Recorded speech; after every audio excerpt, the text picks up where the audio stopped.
Hi boys and girls, so today you're going to be writing the number that is after, before, and then after on each of the columns. So this is just basically a review of everything we've been doing all week long, except the numbers are a little bit higher. These are numbers that are over 100. So if we look at the first column, the number that comes after 100 is 101. So we just need to make sure that we write 101. So the 0 goes in the middle. Okay, so the number that comes after 106 is 107. Okay, so finish this column, and then you do the same thing on the next two sides where you write the number before. So the number before 106 is 105, and then the number after 103 is 104.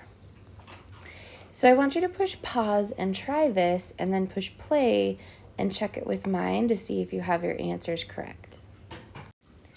All right, so there's all of the answers. So I want you to push pause and check your paper with mine to make sure everything is correct. And then go ahead and do the addition, or the subtraction problems on the back. Good job this week, boys and girls. You did a great job.